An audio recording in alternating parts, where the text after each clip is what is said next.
নমস্কার বন্ধুরা, অমৃত কথা আমাদের সকলকে জানাই আরও একবার অনেক স্বাগত। আশা করছি আপনারা সকলে খুব ভালো আছেন আর সুস্থ আছেন। তো বন্ধুরা, আজ আমি আপনাদেরকে বলবো চৈত্র মাসের প্রত্যেক বৃহস্পতিবারের ব্রত কথা, তিল ফুলের পালা। তো বন্ধুরা, প্রত্যেক মাসের প্রত্যেক বৃহস্পতিবারে লক্ষ্মী পূজা করার পর লক্ষ্মীর পাঁচালি পড়লে বা শ্রবণ করলে তা কিন্তু অত্যন্ত শুভ বলে মানা হয়, আর তাতে মা লক্ষ্মী আপনার ওপর প্রসন্ন হবেন। তো চলুন শুনে নেওয়া যাক। সত্যব্রত নামে এক ব্রাহ্মণ আছিল, ভিক্ষা করি সংসার সে পালিতে লাগিল।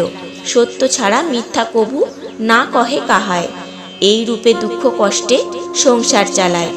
একদিন মহারাজ ডাকিয়া তাহায়, কিছু জমি দান করে ব্রাহ্মণ সেবায়।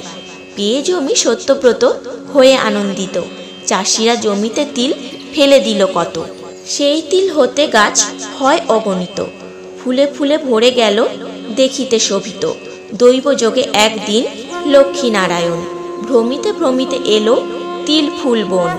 পুষ্পরথ হতে লক্ষ্মী উঁকি মারি চায়, সত্যব্রত খেতে ফুল দেখিবারে পায়। ফুটন্ত তিলের ফুল বায়ু ভারে দোলে, তাহা হেরি লক্ষ্মী মার মন গেল ভুলে। রাখরথ বলি লক্ষ্মী কহিলেন বাণী, নারায়ণ কন কিবা প্রয়োজন শুনি। লক্ষ্মী বলে তিল ফুল করিব চয়ন, কিছুক্ষণ রাখো রথ তুমি নারায়ণ। নারায়ণ কন দেবী ইহা ঠিক নয়, গরিব ব্রাহ্মণ এর ক্ষেত্র স্বামী হয়। বিশেষ প্রতিজ্ঞা এক ব্রাহ্মণ করেছে, যে হরিবে পুষ্প তার দাসী হবে পিছে। রাঁধুনি করিয়া তোমা বাটিতে রাখিবে, দ্বাদশ বরষ কাল রাঁধিতে হইব। নারায়ণ বাক্যে লক্ষ্মী মনে নাহি লয়, পুণ্য কহে রাখো রথ তুমি মহাশয়। গরিব ব্রাহ্মণ তার ক্ষতি না করিব, সামান্য পুষ্পেতে সাজি এখনই আসিব। লক্ষ্মীর একান্ত ইচ্ছা হেরি নারায়ণ, কিছু দূরে রথখানি নামান তখন। লক্ষ্মী মাতা তরা করি ক্ষেত্র মধ্যে যায়, সর্ব অঙ্গে তিল ফুল ভূষণ করায়।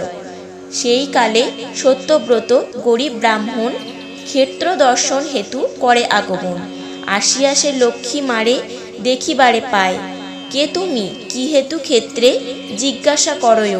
লক্ষ্মী বলে ব্রাহ্মণের কন্যা আমি হই, পড়িয়াছি দুটি ফুল তোমা আমি কই।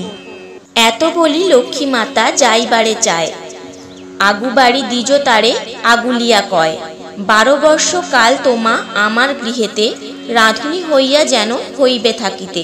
প্রতিজ্ঞা আমার এই পূর্বেতে আছিল, হেরিতেছি এবে তব ভাগ্যেতে ফলিল।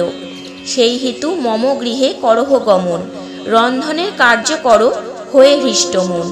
লক্ষ্মীকণ শুনো তবে ওহে বিপ্রবর, করিয়াছি ভুল যাহা কি উপায় তার। অবলা রমণী বুঝি নাহি করো রাগ, নিজ গুণে করো তুমি মোরে পরিত্যাগ। ইহা শুনি দ্বিজ তবে লক্ষ্মী প্রতি কয়, চাতুরী ত্যাজিয়া তুমি এসো এ সময়। ব্রাহ্মণ বচনে লক্ষ্মী মনে লাজ পায়, অতি ধীর পদে লক্ষ্মী দ্বিজ সঙ্গে যায়। তাহা হেরি নারায়ণ মনে দুঃখ পান, রথ লয়ে বৈকুণ্ঠেতে করেন প্রস্থান। রহিলেন লক্ষ্মী মাতা সত্যব্রত ঘরে, তাহার দারিদ্র দশা নাশিবার তরে। লক্ষ্মীর কৃপায় দ্বিজ অতি সুখে রয়, রন্ধন করিয়া লক্ষ্মী সবারে খাওয়ায়। লক্ষ্মী মায়ে সত্যব্রত অতি যত্ন করে, ততোধিক যত্ন করে ব্রাহ্মণী তাহারে। লক্ষ্মী বরে ধনবান দ্বিজ আনন্দিত, দাস দাসী হাতি ঘোড়া হইলা অগণিত। নিজ অন্ন লয়ে লক্ষ্মী বাগানিতে যায়, আমলকির বৃক্ষতলে অন্ন সে পুতয়। সেই অন্ন হতে জন্মে মণিমুক্ত হীরে, পরশমণি আদি করি জন্মে ধীরে ধীরে। লক্ষ্মী মাতা এই রূপ 2 বেলা করে, সকলেতে এ কথা জানিতে নাহি পারে। এই রূপে 12 বর্ষ গত হয়ে যায়, দশহরা মহাযোগ হইল উদয়। সত্যব্রত বলে দেবী আজ দশহরা, গঙ্গা স্নান হেতুৎসবে চলো আজি তরা। ছল করি লক্ষ্মী মাতা তাহারে যে কন, ভালো নাহি দেহ মোর না করিব স্নান। অতএব এক কর্ম তোমরা যে করো, যাহা দি আমি তাহা যতনেতে ধরো। এত বলি 5 কড়া করি তারে দেয়, যতনে ব্রাহ্মণী তাহা অঞ্চলে বান্ধয়। সবে মিলি গঙ্গা তীরে করিল গমন। ষোড়শ প্রচারে গঙ্গা করিল পূজন। পরেতে লক্ষ্মীর কথা মনেতে পড়িল, করি দিয়া কিবা নিব ভাবিতে লাগিল। কোনো দ্রব্য করিতে কিনিতে নাহি পায়, অগত্যা গঙ্গায় জলে ফেলে তাহা দেয়। গঙ্গা দেবী মূর্তি ধরি উঠেন জলেতে, লয়েন আগ্রহে করি লুফি নিজ হাতে। দেখিয়া ব্রাহ্মণী তাহা হইল বিস্ময়, আমার গৃহেতে কন্যা সামান্য সে নয়। আসিয়া আপনি লক্ষ্মী রয়েছেন ঘরে, নারীনু চিনিতে মোরা সেই সে দেবীরে। ব্রাহ্মণী বলে, কন্যা বধূ প্রতি বিলম্ব না করি চলো বাড়িতে ঝটিতে। বৈকুণ্ঠে বসিয়া জানে দেবনারায়ণ, দ্বাদশ বরষ পূর্ণ হইল এখন। রথ লয়ে নারায়ণ অতি তরা করি, উপনীত হইলেন সত্যব্রত বাড়ি। হরি আগমন হেরি লক্ষ্মী ঠাকুরানী, প্রতিবেশী গণে ডাকি কহিলেন তিনি, আমি লক্ষ্মী বাঁধা চিনু সত্যব্রত ঘরে, এবে স্বামী সঙ্গে যাব বৈকুণ্ঠ নগরে। সত্যব্রতে করে সবে করিয়া যতন, কারো সনে দ্বন্দ্ব যেন না করে কখন। রুক্ষ মাতা ময়লা কাপড় কভু না পরিবে, প্রত্যয়কালে ছড়া ঝাঁট যতনেতে দিবে। সন্ধ্যাকালে সন্ধ্যা দিবে জালি ঘৃত বাতি, আমারে করিবে সদা বিশেষ আরতি। ইহাতে সুখ তার নিশ্চয় থাকিবে, সকল অরিষ্ট কাটি ইষ্ট তার হবে। শুনো আরো কহি সবে বিশেষ বচন, আমলকির তলে আছে পোতা বহু ধন। খনন করিয়া তাহা লইতে বলিবে, সেই ধন হতে সত্য মহাধনী হবে।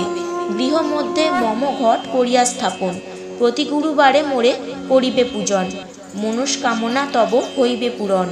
এত বলি লক্ষ্মী মাতা করিল গমন।